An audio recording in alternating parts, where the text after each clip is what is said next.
नमस्कार विद्यार्थी मित्रांनो, चला तर आज आपण बृहन्मुंबई महानगरपालिका म्हणजे BMCची 2024ची जी भरती प्रक्रियेची जाहिरात प्रसिद्ध झाली होती. कार्यकारी सहाय्यक या पदासाठीची 1846 पदांसाठीची जी भरती प्रक्रियेची जाहिरात जी होती ती प्रसिद्ध झाली होती BMCची.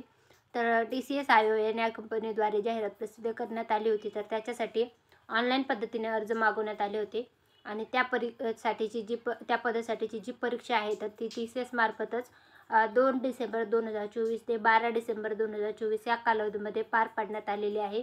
आणि त्या परीक्षेची रिस्पॉन्स शीट जी आहे तर ती आता 16 डिसेंबर 2024 रोजी उमेदवाराच्या खात्यामध्ये म्हणजे उमेदवाराचं जे BMCसाठीचे अर्ज करण्यासाठीचे जे ॲप्लिकेशन फॉर्म आहे तर त्याच्यामध्ये उपलब्ध करून देण्यात आलेले रिस्पॉन्स शीट जी आहे तर ती उमेदवाराच्या खात्यामध्ये उपलब्ध करून देण्यात आलेली आहे. तर त्याच्या संदर्भातला अपडेटेड व्हिडिओ मी तुमच्यासाठी घेऊन आलेले आहे. रिस्पॉन्स शीट कशा प्रकारे पाहायची तर ऑफिशियल वेबसाईट आहे BMCची, त्याच्यावर जायचं आहे. त्याच्यावर गेल्याच्यानंतर तुम्हाला रजिस्ट्रेशन नंबर आणि पासवर्ड टाकायचा आहे, कॅप्चा टाकायचा आहे आणि त्यानंतर लॉग इन ऑप्शनवर क्लिक करायचं आहे आणि त्यानंतर ज्या स्टेप बाय स्टेप इन्स्ट्रक्शन आहे त्या फॉलो करून तुम्हाला तुमची रिस्पॉन्स शीट चेक करायची आहे. तर ही जी आहे रिस्पॉन्स शीट जी कशी चेक करायची त्याच्या संदर्भातली माहिती मी तुम्हाला दिलेली आहे.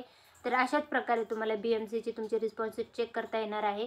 तर ज्या विद्यार्थ्यांनी BMCचे फॉर्म भरलेले आहेत त्यांनी त्यांचे रिस्पॉन्स शीट चेक करा. ही माहिती आवडल्यास व्हिडिओला लाईक आणि चॅनल नक्की सबस्क्राईब करा. अशाच प्रकारचे नवनवीन माहितीचे व्हिडिओ मी आपल्या चॅनलवर घेऊन येत असते. ते पाहण्यासाठी चॅनल नक्की सबस्क्राईब करायला विसरू नका. धन्यवाद.